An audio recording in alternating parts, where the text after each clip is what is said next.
On Father's Day, my millionaire son asked, "Dad, how's that $280 Lisa sends you?" I almost choked on my coffee. You know how sometimes life hits you with a curveball when you least expect it. Well, that's exactly what happened to me last Father's Day. I'm Harold Bennett, 62 years old, been living alone in my 2-bedroom ranch house on Maple Street in Austin since my wife Sarah passed from cancer 6 years ago. That Sunday afternoon in my backyard changed everything I thought I knew about trust and family. My son Tony came over for our usual Father's Day barbecue around 3 in the afternoon. The Texas heat was already brutal, must have been pushing 95 degrees, but we always did our celebrating on the back patio under the big oak tree Sarah and I planted when we first bought this place 25 years ago.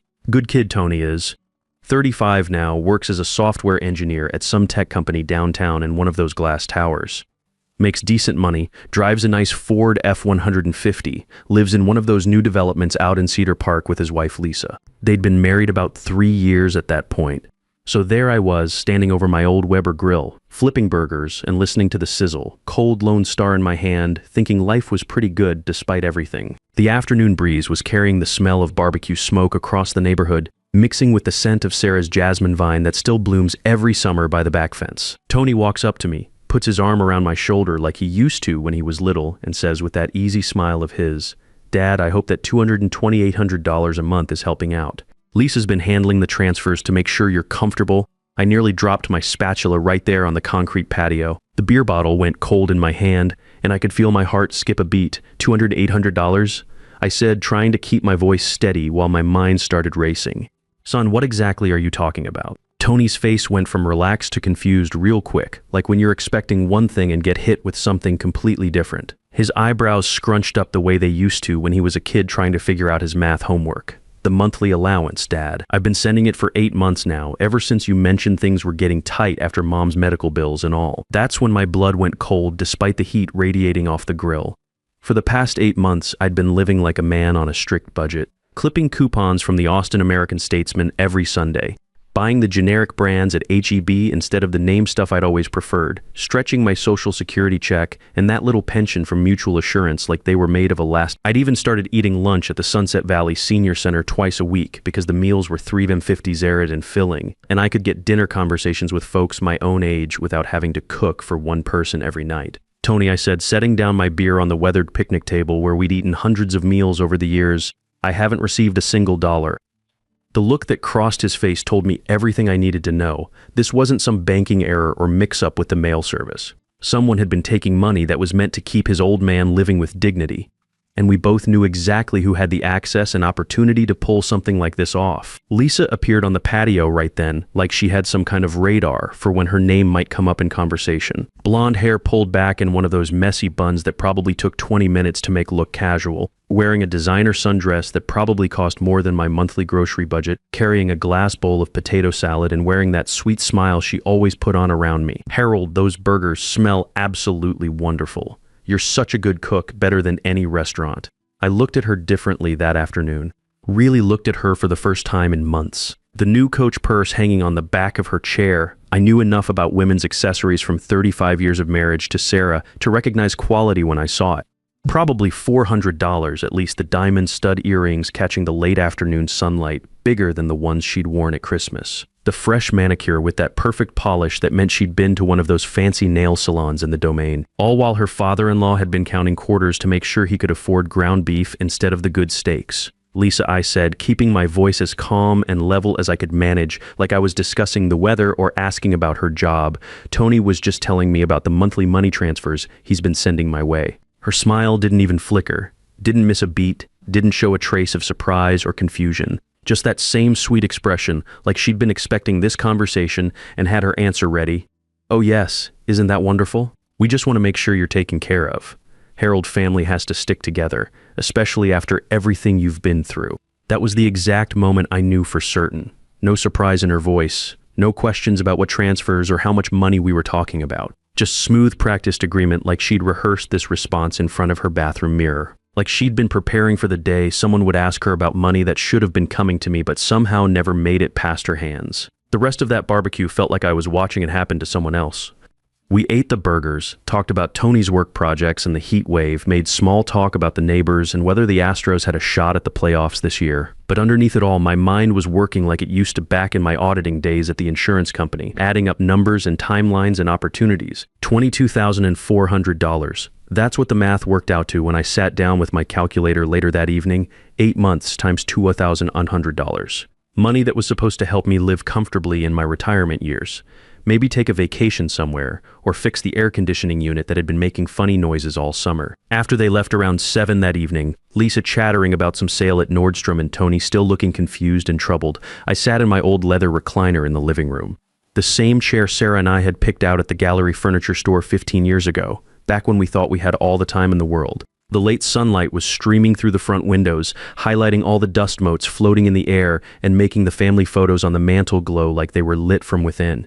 I'll admit, part of me wanted to jump in my truck right then and drive over to their house in Cedar Park, march up to that fancy front door with the decorative glass panels and raise hell about what had been done to me. But I'd spent 30 years working in the insurance business, investigating fraudulent claims and tracking down people who thought they could game the system. If you learn anything in that field, it's that emotion makes you sloppy and evidence beats passion every single time. You don't accuse someone of stealing from you without ironclad documentation to back up your claims. The next morning, I was dressed and ready by 8 a.m., sitting in my truck in the parking lot of First National Bank on South Lamar before they opened for business. Been banking there since Tony was in high school playing football for the Wildcats.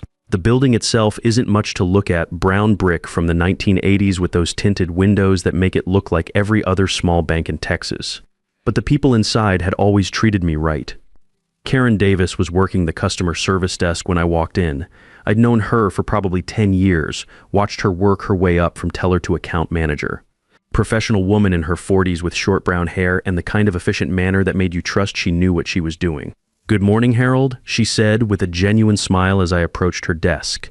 "How can I help you today?" "Karen, I need to check something and I need you to be thorough about it. Can you verify if there have been any transfers into my accounts from my son's account?" "Anthony Bennett. He says he's been sending me $200 monthly for the past 8 months. She pulled up my account information on her computer screen, and I watched her face carefully as she scrolled through months of transaction history. Her expression shifted from routine professional interest to concern, then to something that looked like sympathy mixed with confusion. "Harold, I'm looking at all your accounts, and I'm sorry to tell you this, but there's nothing here from Anthony. Your only regular deposits have been your Social Security on the 3rd of each month, and that pension payment from Mutual Assurance on the 15th. My hands were shaking slightly when I signed the printed statements she gave me. 3 pages of transactions covering the past 8 months, every deposit and withdrawal documented in black and white. Social Security, pension, a few small cash deposits from odd jobs I'd done for neighbors, but 0 transfers from Tony's account. Not $1 of the $22,400 that should have been there. Walking back to my truck in that bank parking lot, I felt something I hadn't experienced since the day the doctor told us about Sarah's diagnosis. That hollow feeling in your chest when reality shifts under your feet and you realize the world isn't quite what you thought it was. But I also felt something else stirring, something I remembered from my days investigating insurance fraud cases. The quiet anger that comes when you know someone has played you for a fool, combined with the methodical determination to prove it and make them face the consequences. Someone had been stealing from me for 8 months. Someone who sat at my dinner table and called me family. Someone who had looked me in the eye and lied with a smile. Time to find out exactly how they'd done it. That afternoon, I did something I hadn't done since my auditing days at Mutual Assurance. I cleared off the dining room table, the same oak table where Sarah and I had paid bills for 20 years, and spread out every bank statement, receipt, and financial document I could find.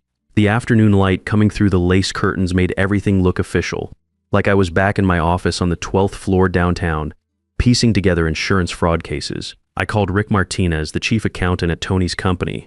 Rick and I had met several times over the years at company barbecues and Christmas parties. Solid guy in his 50s, the kind of man who wore pressed shirts even on weekends and kept his word when he gave it. More importantly, he'd worked in financial services long enough to understand what numbers could tell you about people's behavior. "Rick, I need a favor, and I need you to keep this between us for now," I said, pacing around my kitchen with the cordless phone. "Can you verify if my son has been making monthly transfers to someone named Harold Bennett? I'm talking $280 a month for the past 8 months. There was a pause on the other end of the line. I could hear papers shuffling in the background and the faint sound of office noise, phones ringing, keyboards clicking. The background hum of a busy workplace. Harold, you know I can't give you specific account details, Rick said carefully, but I can tell you this much. Yes, those transfers have been going out like clockwork. Same day every month, 15th. Automated transfer. But Harold, if you're not receiving them, then someone else is. I finished for him. I'll pull what records I can legally share with you tomorrow, Rick said, and I could hear the concern creeping into his voice. This doesn't sound right at all. The next morning, Rick met me at Jim's restaurant on South Lamar, the kind of old-school diner where the coffee is strong and the waitresses have worked the same shift for 15 years. We sat in a corner booth with red vinyl seats that had probably been there since the Carter administration. Rick brought a manila folder thick enough to choke a horse. Harold, he said, sliding the folder across the scratched Formica table, I've got copies of every transfer authorization, routing information, everything I'm legally allowed to show you without a subpoena. I opened that folder and felt my stomach drop to somewhere around my knees. 8 transfers, each for exactly $200, each authorized by Tony's signature, each going to an account at Capital City Bank on Guadalupe Street. The recipient name on every single transfer, Harold Bennett. Someone opened a bank account using your name, Rick said, stirring his coffee and keeping his voice low even though the nearest customers were 3 booths away arguing about the Rangers pitching. The routing number doesn't match any bank you've mentioned banking with. I studied those papers like they were a puzzle I had to solve. Clean, professional documents with official bank letterhead, transaction numbers, authorization codes. Everything looked legitimate except for one crucial fact. I'd never opened an account at Capital City Bank in my entire life. Rick, I said, what about company credit cards? Does Lisa have access to any business accounts? His expression darkened. She's got a secondary card for client entertainment expenses. Why? Just wondering about the timing of her lifestyle improvements. Rick made a note in his pocket notebook. I'll audit those charges tomorrow. If there's anything irregular, you'll be the first to know. That afternoon, I drove over to Capital City Bank on Guadalupe. It's one of those newer buildings trying to look friendly and approachable, lots of glass and blonde wood, with a lobby that smells like coffee and fresh carpet. I walked up to the customer service desk where a young woman with perfectly straightened hair and a name tag reading Jennifer smiled at me like I was her favorite grandfather. Good afternoon, sir. How can I help you today? I need to verify account information for Harold Bennett, I said, sliding my driver's license across her desk. Someone told me I might have an account here, but I don't remember opening one. Jennifer typed on her computer for what felt like an eternity, her manicured nails clicking against the keys. Finally, she looked up with a confused expression. Mr. Bennett, I do show an account under your name, but our records indicate it was opened by someone else with power of attorney authorization. The signature card, well, it doesn't quite match your license signature. My hands were steady as I signed her clipboard, but inside I was burning with a cold anger I hadn't felt since the day I caught an insurance claimant faking a back injury while unloading concrete blocks from his pickup truck. Can you tell me who has access to this account? I'm sorry, sir, but I'd need legal documentation to share that information. Bank privacy regulations. I thanked Jennifer and walked back to my truck, but not before noting every detail of that lobby, the security cameras positioned above the teller windows, the way the afternoon sunlight slanted through the big windows, the professional photos of Austin landmarks hanging on the walls.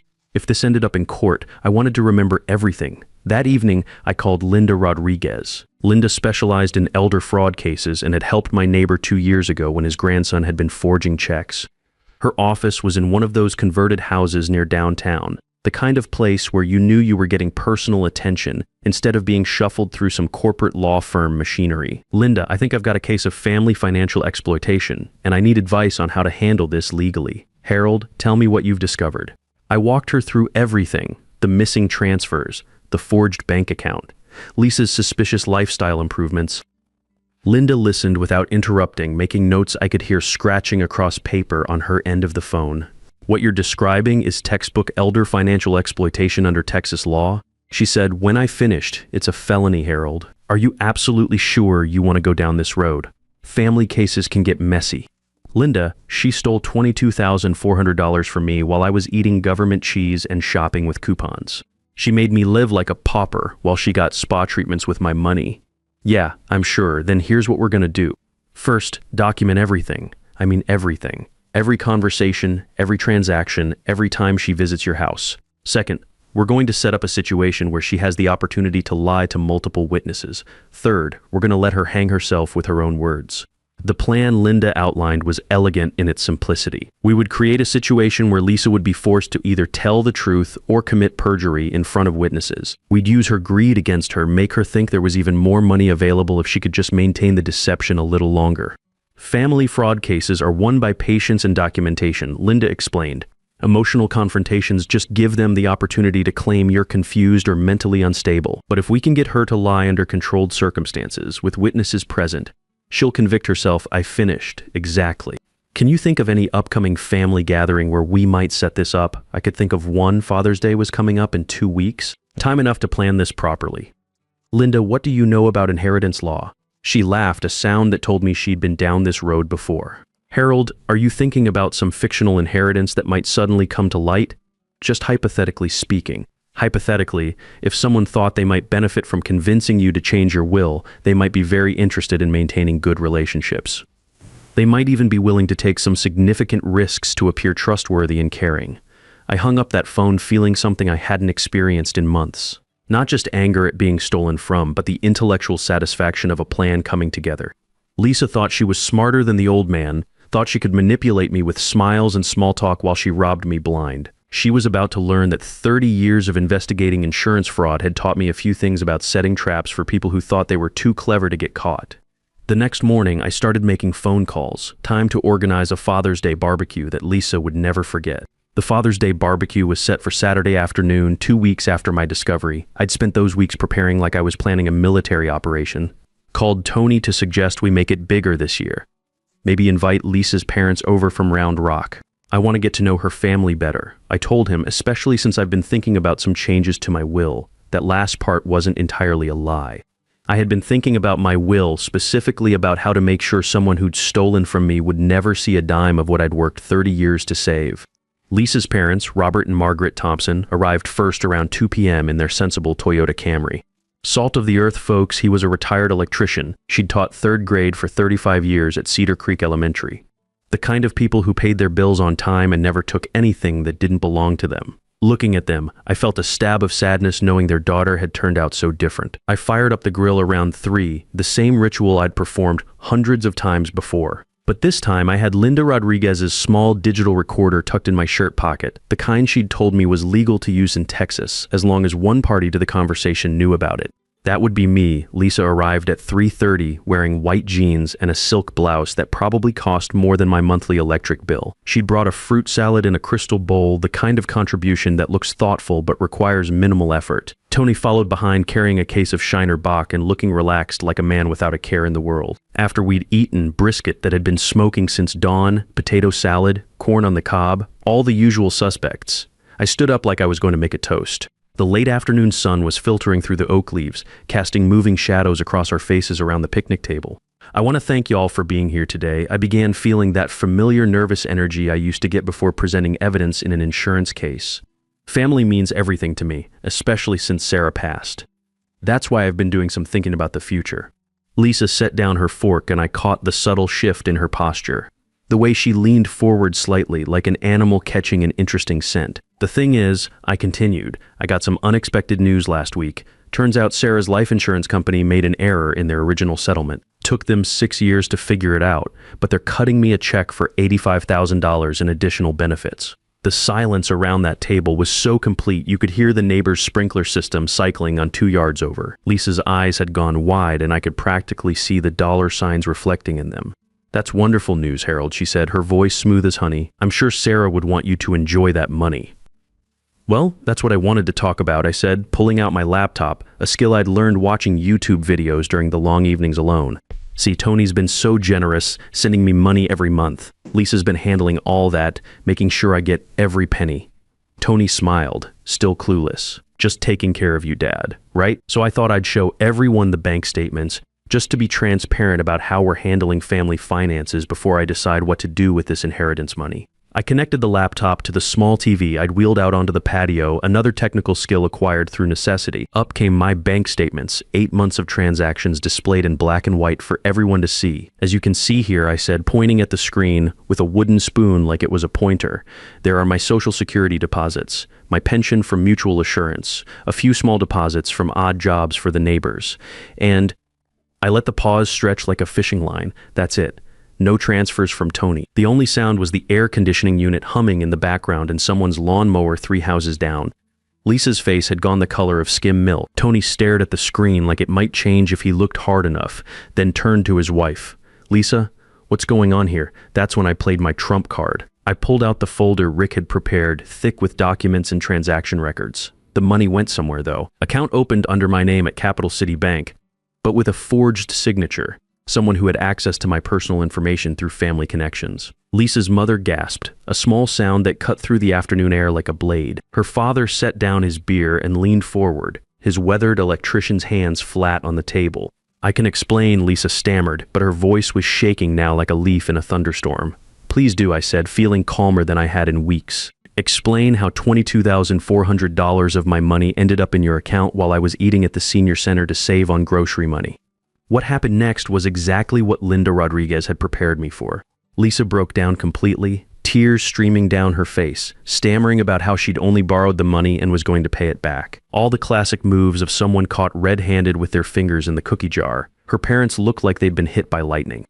Margaret Thompson's hands were shaking as she reached for her daughter, and Robert just sat there staring at Lisa like he'd never seen her before in his life. Tony didn't say a word to his wife. He just stood up, walked over to me, and put his hand on my shoulder. "Dad, I'm so sorry. I had no idea." His voice was quiet, but I could hear the anger building underneath like pressure in a boiler. "I know you didn't, son," I said, "but now you do."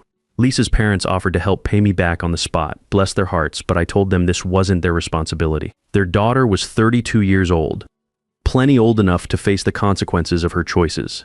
The legal process took longer than I'd expected, about 8 weeks from start to finish. Linda Rodriguez filed charges for elder financial exploitation, identity theft, and bank fraud. Turns out Lisa had also been using Tony's company credit card for personal expenses, spa treatments at the Four Seasons, shopping sprees at the Domain, weekend trips to San Antonio. Over $8,000 in unauthorized charges on top of the stolen transfers. The Travis County Courthouse on 11th Street isn't much to look at from the outside, brown brick and concrete that's seen better days, but inside that courtroom, justice felt real and solid. Lisa showed up for her plea hearing, wearing a conservative black dress, hair pulled back, trying to look repentant. Her lawyer painted her as a confused young woman who'd made poor financial decisions. Judge Martinez wasn't buying it. "Mrs. Bennett," he said, his voice carrying the weight of 20 years on the bench, "you systematically defrauded your husband's father for 8 months. You forged documents, opened fraudulent accounts, and used a position of family trust to steal from an elderly man on a fixed income." That gavel hitting the bench was the sweetest sound I'd heard since Sarah's last laugh. Lisa was ordered to pay full restitution of $22,400 plus $5,600 in penalties and court costs, 200 hours of community service at senior centers around Austin, and a 5-year prohibition on accessing any accounts belonging to Tony or me. Tony filed for divorce 2 weeks later. Once he started digging into their finances, he found credit card debt. Lisa had hidden online shopping accounts he'd never known about, and a pattern of financial deception that went back to before they were married. The months that followed were some of the best I'd had since losing Sarah. Tony moved back home temporarily while he sorted out his life, and we fell back into our old rhythms. Evening conversations on the back patio, weekend trips to Home Depot for house projects, Sunday afternoon football with cold beer, and Sarah's famous chili recipe that I'd finally learned to make properly. Tony's doing well now. He bought a modest house in South Austin, closer to my neighborhood, and comes by every Sunday for barbecue. He's been dating a nurse from St. David's Hospital for the past few months, Karen Williams, a down-to-earth woman who drives a practical Honda and pays her own bills. She makes him laugh the way he used to before all this happened. I used part of the restitution money to start volunteering with the Area Agency on Aging, helping other seniors who've been victims of financial fraud. Elder financial abuse is a billion-dollar problem in this country, and most of it's committed by family members. I've helped 23 seniors recover stolen money in the past year, teaching workshops about protecting accounts and recognizing warning signs. The Austin American-Statesman did a story about my volunteer work last month. They called me a champion for seniors and living proof that justice delayed isn't always justice denied. Made me proud, though Sarah would have teased me about getting a big head. As for Lisa, she finished her community service and moved to Dallas. From what I hear through mutual acquaintances, she's working retail and living with roommates. Learning to budget on minimum wage has apparently been quite an adjustment for someone used to spending other people's money. I don't hate her. Hate's a waste of energy when you're my age, and I've got better things to do with the time I have left. But I don't trust her either, and I never will. She taught me something valuable about family. It's not just about blood relations. Real family is built on honesty, respect, and looking out for each other without taking advantage. Every Sunday when Tony comes over for barbecue, and I see him laugh the way he used to before all this happened, I know we both learned something worth more than $22,400. Trust is the most precious thing you can give someone, and once it's broken, it takes time and effort to rebuild. But when you do it right, with honesty and patience, it comes back stronger than before. Lisa thought she was stealing my retirement security. Instead, she gave me a second purpose in life and showed my son what real character looks like under pressure. Some lessons cost $22,400 to learn, but the ones that matter most, about family, integrity, and standing up for yourself, those are priceless. That's something I'll take to the bank. If you're out there listening and someone in your family is taking advantage of you financially, don't stay quiet about it. Get help, document everything, and remember, you're tougher than you think. Justice might take time, but it's worth the wait. The best revenge isn't getting even, it's proving that integrity and truth are stronger than lies and greed. When someone tries to steal your dignity along with your money, show them that neither one was ever really theirs to take.